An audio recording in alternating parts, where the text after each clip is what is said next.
financial literacy, and the human condition. Welcome to Financial Fitness with the Money Doctor, Dr. Francis Rayam.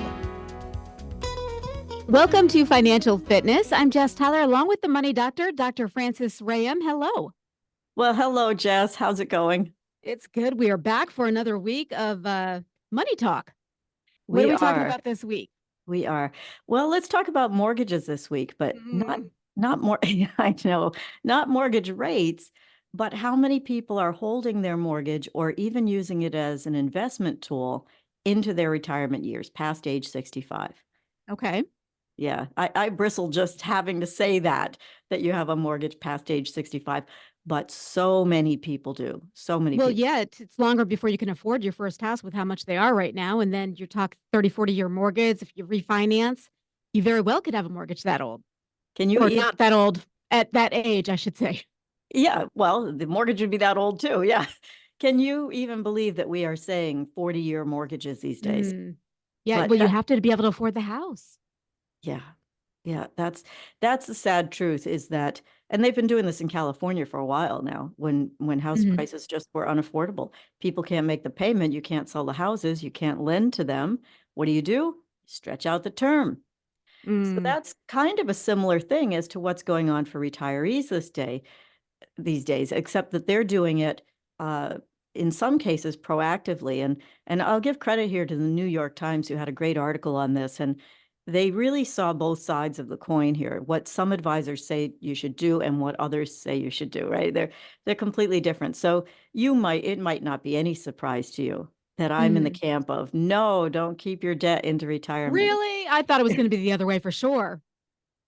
Well, of course, the reason I say that is because, if you have to pay $1,000, $2,000 a month in a mortgage in retirement, that's all money that's being depleted from your retirement nest egg. Do you think that people go into a 40-year mortgage, though, thinking that they're going to be able to pay double to get it paid off quicker? They're just like, I'll take it for now, but I'll pay more because they think they're going to be making more? Maybe. I mean, there are two sides to that coin also. A lot of times people will push themselves into a 15-year mortgage, saying that they don't want to have it at retirement, or they don't want to have it for longer than 15 years. And so they take that higher payment to get rid of the debt in 15 years. And there's nothing wrong with that if you can afford it easily. But because of our program, because of the way that we see people pay off all their debt, including their mortgage, right, in less than 10 years, usually around 8 years for our average client, because we see it that way, because I see it that way differently now than I used to, I would say to most clients, look, if the interest rates are similar, they don't have to be the same, but if they're similar, you might want to take the 30-year mortgage and keep that payment low so that you don't box yourself into a higher payment in case something happens in the future. I don't know about you, but my crystal ball doesn't stretch out 30 years. A lot of stuff's going to happen. Tricky question for you. So if you have enough money to be able to take out a 15-year mortgage to be able to make that payment comfortably, would you be better off taking off a 30-year and then just paying it off quicker because it's going to make your credit better, and would that be a better way to go? I'm going to say only if you're doing something like our program, right? Which Okay. Patented. So I don't know if there's something like our program out there, but if you're doing something like this, where we are managing all of the debt together and accelerating those payoff schedules drastically, then I do recommend that very often, because people can take that lower payment, put it in the system, and as we start to pay off their other debts and focus on cash reserves and retirement, that money from those other creditors that you don't owe any longer can start going to your mortgage. So you're not sending any more out monthly. You're used to that monthly outlay already. But at some point, your mortgage becomes a priority debt and gets paid off ahead of schedule. So you still have a similar effect if you follow the plan, but that's true of anything. If you follow the plan of paying your 15-year mortgage, right? But when people do it artificially, what they tend to think of is, okay, I'm going to make double payments, or I'm going to make an extra payment. I'm going to pay it biweekly because that's one extra payment a year. Those things are effective. There's no arguing that it's effective to pay off your debt early. It's just, what is the smartest way to do it? How can you do it with the least amount of pain and the quickest way possible? And that's what I'm looking for people, because yes, you take out your mortgage now, but you know what? There's going to be expenses. There's going to be job losses, health problems, children growing up, going to college, marriages, unexpected car expenses, your washing machine is going to break. Everything is going to happen in the Well, future. and as a new You can homeowner, imagine. there's going to be home expenses. Absolutely, absolutely. Yeah. And taxes are going to continue to do what? Well, they aren't Go going up. Yeah, they aren't going down, folks. So taxes will go up, cost of living will go up, your insurances, all of that, they're all going to be on the rise. And as your house continues to rise in value, as we hope it does, we don't plan for it, but we hope it does, guess what's going up with it? Your taxes and your insurance rates. Mm-hmm. So for a retiree who hasn't thought of that, let's say you're age 65, you're retiring and you're thinking, boy, I've got a great way to get the money out of my house. Mm-hmm. I'm going to refinance my house, pull a bunch of cash out. I'll just make the mortgage payment. I won't ever plan to pay that mortgage off. I'll just tolerate it through my retirement years. Guess what happens? It looks good on paper now, but next year your taxes go up. The year after that, your insurance goes up. Your cost of living rises. So that math that you did, that quick and dirty math that you did that said, wow, this is a great idea. It looks good now, but what does it look like 10 years forward, 5 years forward, 15 years forward? And what does it look like if you plan to leave your home to your children and now it's mortgaged to the hilt? Mm-hmm. That's just the beginning of the rub. Now, there are lots of financial advisors out there, I believe, that are saying, do this. And the reason they're saying do this, I'm not blaming them. I hate to say it, but they don't know what we know yet, right? I didn't know what we know yet 15 years ago, right? Mm-hmm. So without knowing how to accelerate your debt payoff and balance that cash reserve and retirement picture, without really doing a comprehensive picture, what most financial advisors are trained to do, myself included prior to inventing this system, is to look at how much are you paying on your debt? How much are you earning in the market? Oh, well, gee, you're paying 3% on your wonderful mortgage that you got a year or two ago, Mm-hmm. and you're making 6% in the market. It doesn't make any sense to take your assets out and pay off your mortgage. So we're just going to tell you to keep your mortgage and make the payment because we're always going to earn more than 3% in the market. Mm-hmm. Well, while that might be true, it might not be true. And in order to count on that, you have to take very conservative investments in order to rely on the fact that the market will out-earn your mortgage. Mm-hmm. You have to remember that these markets are moving all the time. Right. And that would mean that you take very conservative investments. In other words, maybe a CD or a treasury bill. Well, that might not align with your 30-year mortgage, right? You might get that for 5 years, but not 30. Mm-hmm. What happens at the end of 5 years if those rates go down and now they're paying 2% or 1% like they were not all that long ago, and your mortgage is at 3%? That mortgage doesn't look so appealing any longer. So are you saying that it's always better to pay off the mortgage first rather than let that money stay in the market, or it depends on the situation? How long have you known me, Jess? Yes, I am never always saying anything. I'm certainly not wishy-washy about this. If you can afford to pay your mortgage off, I believe it's a better thing for people to go into retirement debt-free. You can call it emotional comfort if you want to, but I've just seen way too many people who are carrying debt into their retirement years, thought it was going to be just great, and something happened. Even as simple as we had to help our kids out. Our kids were faced with, they're going to live in the street if we didn't pay their rent.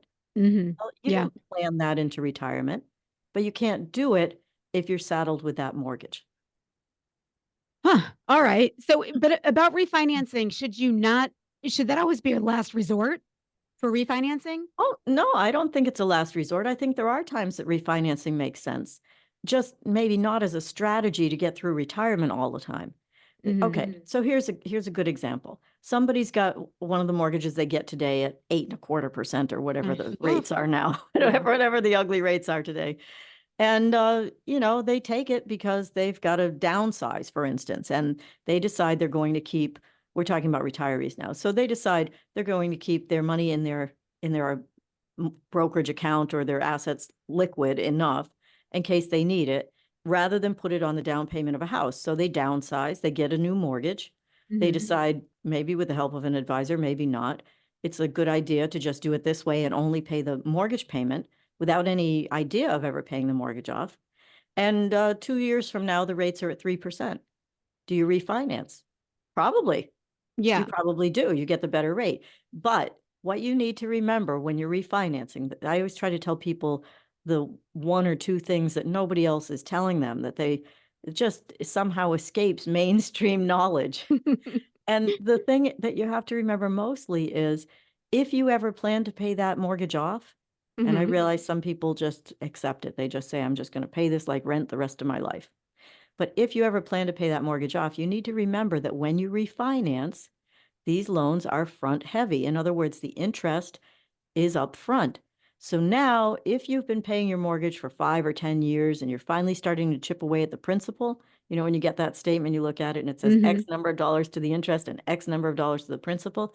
If you're finally starting to make some headway and you refinance, eh, thank you for playing. You're going back to the Back to the beginning again. beginning. Oh, yeah. Most of your payment is going to be interest again because that's how the loans are created. That's what the amortization schedules look like. So Mhm. there's so many things to think of when you're thinking of this, and there are reasons that you might consider doing this. But what I'm trying to make a point of is I don't think it should be your number one or even toward the top of your list retirement strategy. I'm just going to finance my house, take the cash out, and that's how I'm going to do retirement.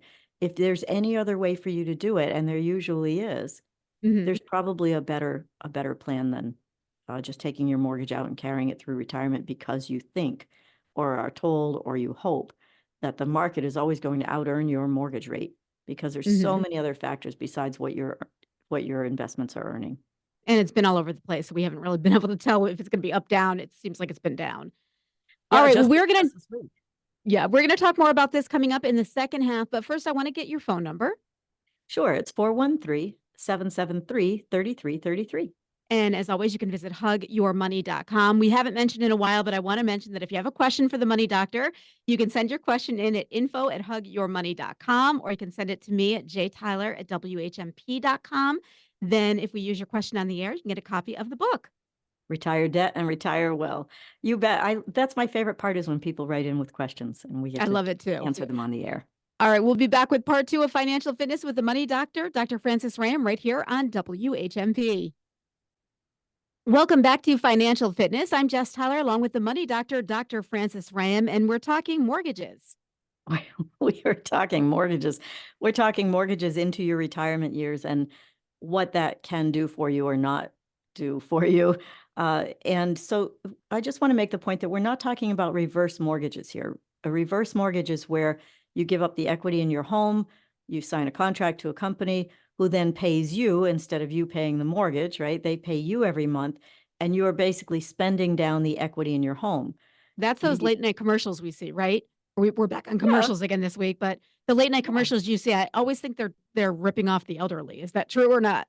Well, it might be true in some cases, and in some cases, it's a good idea for people. It Okay. depends.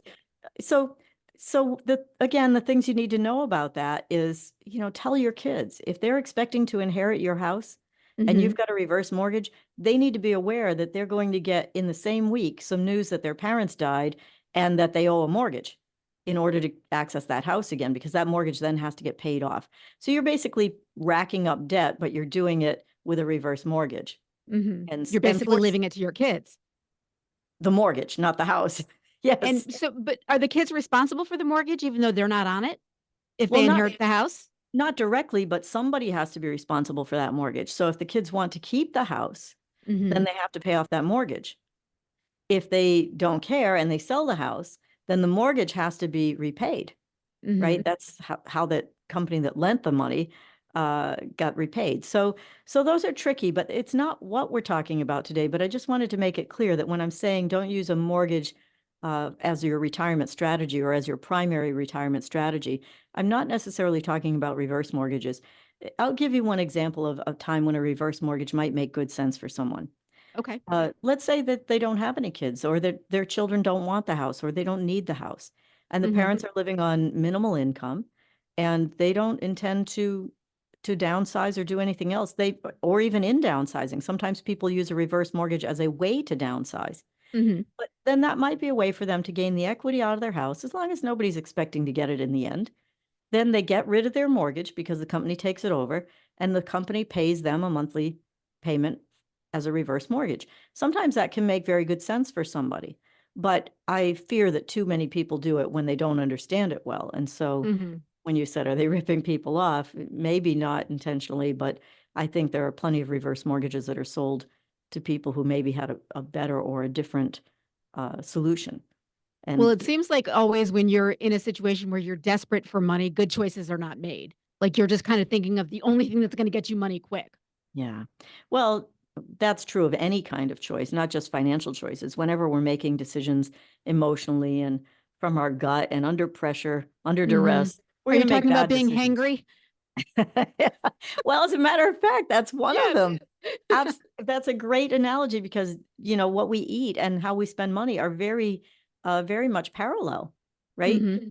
I say that about myself. I have this really strong survival instinct in my belly. And so when I get hungry, I really do. When I get hungry, I want food. I have Yeah, to steer be clear. careful. Yeah, I have to be careful to make sure that I have things on hand that I can eat. Okay, Mhm. I'm hungry, but I'm having an apple. Or I'm hungry, but Yeah. I'm having a salad. And if I don't plan that out in advance, I can tell you honestly, I mean, I'm just, here I am, folks, real human. I'm going to tell you honestly, if I'm hungry and the thing in the kitchen is a chocolate bar, I'm eating it, right? Exactly. So I have to plan in advance. How am I going to manage that? And the same thing is true about your retirement, right? You have to plan this in advance. The thing is, it should not all be on your shoulders. One of the things that is hardest to do is to make plans when it's your money, right? Mhm. That's where a coach or a financial advisor should come into play and be able to help you. But they have to know this stuff. And I don't think we're teaching it to financial advisors. What we're teaching is if you're making this much money in the market, which by the way, I'm probably making money on, and you're paying that much mortgage, gee, it looks pretty close to me, but I'm going to say, let's keep the money in the market because that's your earning power. And Mhm. to a large extent, they're right. Yes, I want to keep the money in the market and have your earning power, but I don't want to do it at the cost of risking your home, which is what we're talking about. Now, Mhm. let's suppose you do this. Let's suppose that you think a good retirement strategy is to take out the mortgage on your home, take the cash out, whether you're calling it a home equity line or a first mortgage, it's still secured by your home and it's still a Mhm. mortgage. Don't Yeah. just because it has a different name doesn't mean it's not a mortgage, right? People argue that point a lot with me. No, it's a home equity line. Uh-huh. It's a Same thing. mortgage. Yeah, well, we used to call them second mortgages and that creeped people out. So now we call Mhm. them HELOCs or home We equity just put lines, a right? prettier name on it. Yeah, exactly. So, if that's your plan is to take that money out and you do that, let's suppose it looks good for a couple of years.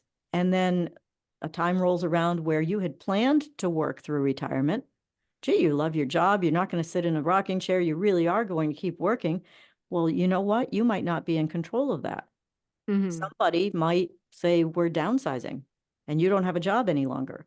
Or you might run your own business and find out you just can't get the employees to do the work to keep the doors open.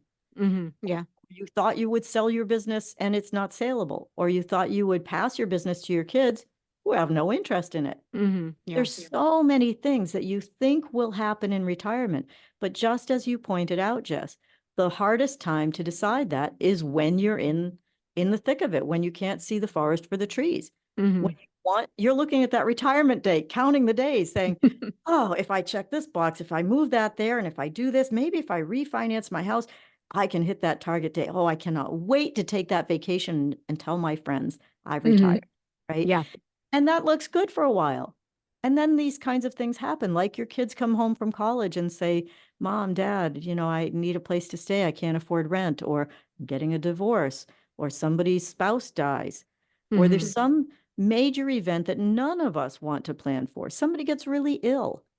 You Mhm. know, there's some reason that you can't live where you are. Maybe you're a renter. You're not a person who pays a mortgage, and your rent has just gotten astronomically high, and you can't qualify for rental assistance or anything, and you have to move somewhere else. That's going to Mhm. be a major financial change for you. And speaking of that, some of the people that get hit hardest with this idea about refinancing their mortgage or carrying their mortgage into retirement are people with lower income. Sadly, very often people of color, not always, but the statistics show us that that area of people tends to get hit harder with this Mhm. because in some way, oddly enough, talk about the things you don't think of, right? They very often don't have the extra money hanging around to keep up their property. So they might not Oh. redo their kitchen and redo their bathroom or, make their yard look perfect or whatever, because they're busy just trying to eke out a living.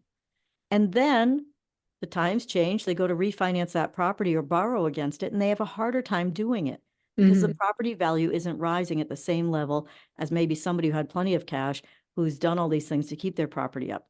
And they Mhm. have higher expenses to do it, right? They're a dollar for somebody who barely ekes out a living is a lot harder to come up with than for somebody who has plenty of money. Right. So if you have Right. to redo your roof and you have plenty of money, $30,000 is not, you grouse about it for a moment, but you sign the line, dotted line, or you give them the money and you get your roof redone. If you're Mhm. somebody who can't afford that, you're in big trouble. Yeah, you're gonna lose So money in the end. yeah, and turning around and saying, well, I'm going to refinance my house again can be problematic because now it has to pass an appraisal. The bankers have to be happy with it. Maybe it's not in the condition to do that. And Mhm. trying to argue the case that, well, I want the refinance because I'm going to repair my roof and do this is sometimes hard if your income can't float it. So you Mhm. can see I'm going in a big circle here, right?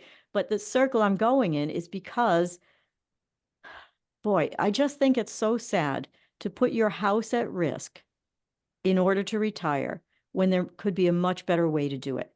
Mhm. And if you can imagine that, your dreams are dashed because something happens in the future, like I hate to bring this up, but what happens if Social Security has a problem, right? We Mm. all think Social Security is going to last because it's political suicide for it not to, Right. but they're doing it already, delaying the years you can retire. They're pretty soon they're going to start delaying how much money you can get out of it. They've already done it for teachers, right? Mhm. If you paid into the retirement system for Social Security, but you've taught most of your life, guess what? Thank you very much for the money, right? We're applying that windfall thing to you. So, we cannot expect that stuff to just continue to last on and on and on. And so I think it's really important for people to get all of the details about this and not just see it as what it looks like today in today's Mhm. dollars. I have a question for you. This is a little off topic, but just a financial advisor question, and it could pertain to this. But how much more difficult is it for you when a couple comes in to make these decisions versus a single person? Like, I can't imagine every husband and wife, especially ones that have been together 30, 40 years, or maybe they do, are in agreement on what to do about retirement. Or when it's joint money decisions, it seems like as a financial advisor, you're part marriage counselor, it seems. Well, I'm not a licensed marriage counselor, but I sure hear a lot of problems. Yeah, that's a very interesting question. It is a different process for people. Um, the couples, most often, by the time I talk to them, have formed some kind of an agreement. They may not be completely on the same page, and sometimes they're very opposite, especially when there's a big age difference, as Mhm. is more and more common these days. Where one person's ready to retire and the other person is saying, but I'm going to keep working. And one person is saying, but I want to travel. And the other person is saying, but I can't, you know. Right. And so there's a lot of finding of middle ground when that happens. And interestingly enough, for single people, you would think that they're just like, hey, I don't have anybody else to worry about, so here's my retirement plan. But interestingly enough, it seems to me that they worry even more. They Mhm. don't feel like they have the safety net of a second income. Oh, They that's true. Yeah. they very often have children that they want to go and visit or take care of, and it's going to be harder on one income. Um, they sometimes will tell me that part of their retirement plan is that they're going to meet somebody. More often than not, they'll add a fictitious person in the future as Right, part right, of their right. retirement plan. This Yeah. person is always going to be affluent and take care of them, and nobody says, "I'm gonna meet somebody, they're gonna be a deadbeat, and they're gonna live on my couch, and I'm gonna have to take care of them too," you know? Like, the I kid's already gonna have be an 4 NFL children. star.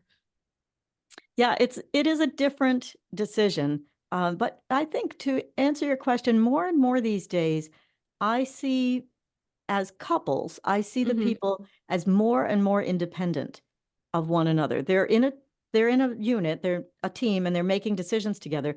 But 15 years ago, couples would come in or call me and they would be like, my husband's going to retire and I need to understand how this works because I'm the one who takes care of the money. Mhm. And that would be it.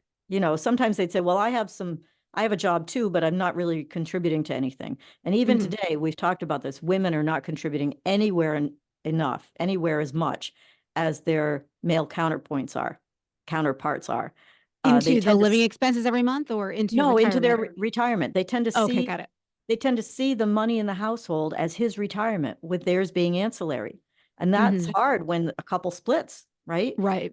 Or one dies or something happens. So, but what I see is that they talk to me in a more independent way within the marriage unit about, well, she's going to retire then, or I'm going to retire now, or he's going to retire in 5 years, but I'm not going to.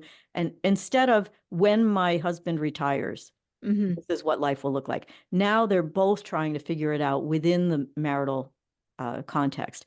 And so that is, you always ask the most interesting questions. The ones I love come from real people, like you, who aren't financial geeks, who just say, but this is what happens in my life. Does that happen to other people?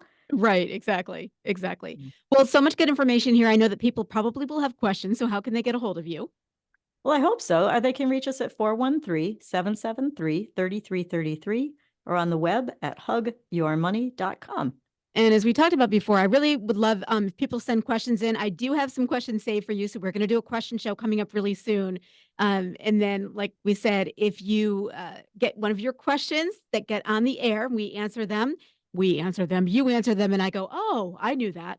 Then you're going to get a copy of the book, and the book is kind of this is a reissue, correct? It is actually. Let's see. Oh, you have a copy right I have there, a copy right handily. here. Look, Retire Debt and Retire Well. And we reissued it because we kept the same stories that everybody loved, but we added retirement information in and budget information and more things about what are relevant today. And so Retire Sooner, Live Better, debt free, including your mortgage, which after all was the point today. So Exactly, yes. and I've gotta say it's such an easy read too, and I love that you kind of, dispersed real stories in with the advice because it just made it fun to read. Well, thank you. Thanks. That was the idea, is that, we call this financial fitness, not, here's how to trade the market, because it's about real people and their real money and being financially fit uh, in your lifestyle. So if you have a question and you want a chance to win a copy of the book, you can send those questions into info@hugyourmoney.com. You could also send them to me here at jtyler@whmp.com. And you can go to hugyourmoney.com and get a hold of Dr. Francis Ram. Thank you so much. This was fun. Thank you, Jess. All right, we'll be back next week again with another episode of Financial Fitness with the Money Doctor, Dr. Francis Ram, right here on WHMP.